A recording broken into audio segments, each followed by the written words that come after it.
साल 1193। उस महाविद्यालय की हर इमारत को आग ने अपने साए में ढक लिया था। हर तरफ तबाही मची हुई थी।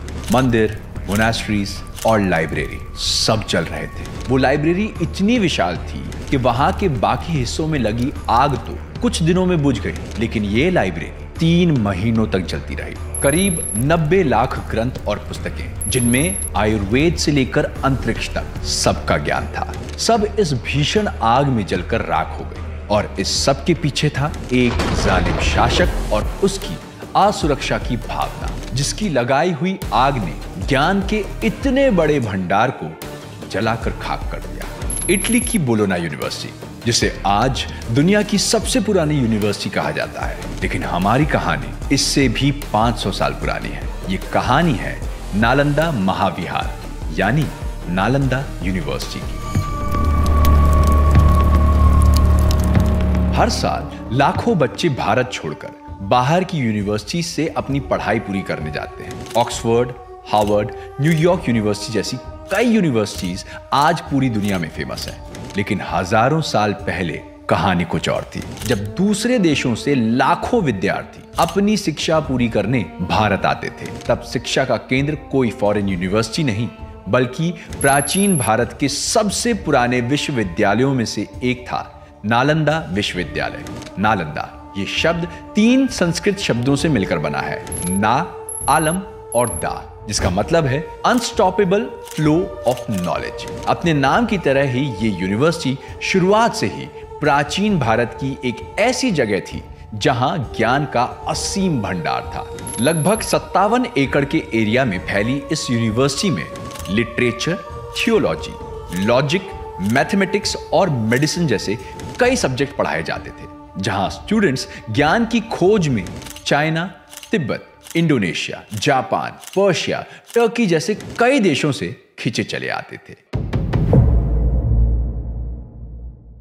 नालंदा के निर्माण के बाद से वहां लगातार कई बार हमले हुए, लेकिन हर बार ये उतनी ही मजबूती से उभरकर वापस आई। प्राचीन भारत की इस विश्व स्तरीय यूनिवर्सिटी ने लगभग 800 सालों तक भारत के साथ साथ पूरी दुनिया में अपने ज्ञान की रोशनी फैलाई। लेकिन इन सभी हमलों के बीच एक हमला ऐसा हुआ जिसने नालंदा की इस रोशनी को अंधेरे में बदल दिया। ये वो दौर था जब बख्तियार खिलजी भारत आया।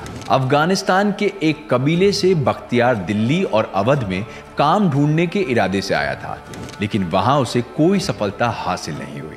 कुछ सालों में ही उसने भारत की इन्वेडर आर्मीज में अपनी जगह बना ली। घुरिद राज्य की सेना से उसने कई युद्ध लड़े, जिसके बाद उसकी बहादुरी के चर्चे सुन उसे अवध के कमांडर के नीचे सेना का मुखिया बना दिया गया। उसे बिहार की बॉर्डर पर बेस 2 गांवों को संभालने का काम दिया गया और इसके बाद उसने बिहार के अलग अलग हिस्सों पर हमला कर उन पर कब्जा करना शुरू कर दिया।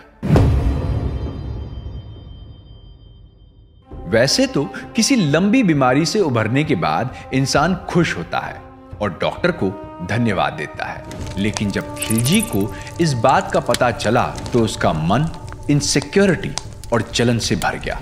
उसे ये बिल्कुल गवारा नहीं था कि किसी काफिर ने उसकी ऐसी बीमारी का इलाज कर दिया जो कोई कर ही नहीं पाया, और इसलिए उसने ठान लिया कि वो इस ज्ञान के सागर को ही खत्म कर देगा। खिलजी ने नालंदा विश्वविद्यालय में अपनी सेना के साथ कदम रखा और उसे आग के हवाले कर दिया।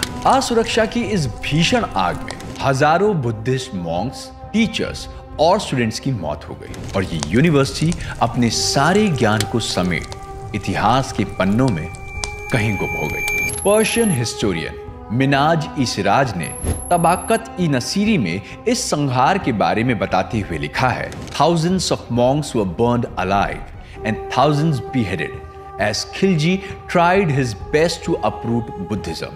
The burning of the library continued for several months and smoke from the burning manuscripts hung like a dark pall over the low hills.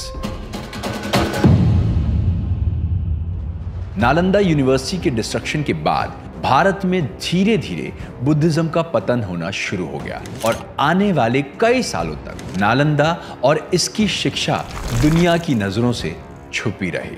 1811 से 1812 इस कहानी में एक नया मोड़ आया। एक स्कॉटिश फिजिशियन फ्रांसिस बुकनन हैमिल्टन ने जब इस साइट का सर्वे किया तो उन्हें वहां कुछ बुद्धिस्ट इंस्क्रिप्शंस मिले। सर फ्रांसिस ने तुरंत आर्कियोलॉजिकल सर्वे ऑफ इंडिया को इस बात की खबर दी। कुछ सालों तक सर्वे करने के बाद आखिरकार ASI ने इस बात की पहचान कर ली कि ये वही इलाका था जिसके बारे में चाइनीज ट्रैवलर यून सांग के ट्रैवलॉग में मेंशन किया गया था। इस बात की पुष्टि करने के लिए ASI ने इस इलाके में खुदाई करनी शुरू करी और आखिरकार 1915 में वहां 11 मॉनेस्ट्रीज और 6 मंदिरों के अवशेष मिले और साथ ही साथ एक पैसेज भी मिला जिसकी चौड़ाई थी 30 मीटर। इन सब एक्सकेवेशन से यह अंदाजा लगाया गया कि जितने बड़े एरिया में खुदाई की जा रही है, नालंदा उससे भी कई गुना ज्यादा बड़े एरिया में फैली थी। पिछले सालों में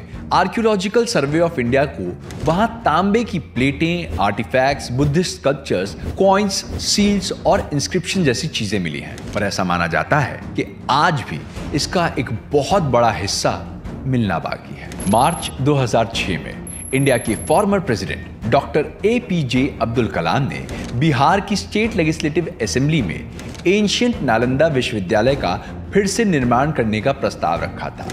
ये उस महान विश्वविद्यालय को फिर से जीवित करने की तरफ पहला कदम था। साल 2010 में नालंदा यूनिवर्सिटी एक्ट पास किया गया और फाइनली सितंबर 2014 में 800 सालों के लंबे अरसे के बाद इस यूनिवर्सिटी के द्वार स्टूडेंट्स के लिए खोल दिए गए। ये भारत के लिए एक ऐतिहासिक जीत थी। पर क्या नालंदा यूनिवर्सिटी अपनी वही पहचान बना पाएगी? इस बारे में आपके क्या थॉट्स हैं? हमें कमेंट में जरूर बताइए। अगर आपको हमारा ये वीडियो पसंद आया है तो इसे लाइक करें, शेयर करें और हाँ, राज को जरूर सब्सक्राइब करें फॉर मोर अनकही, अनसुनी एंड अनदेखी कहानियां।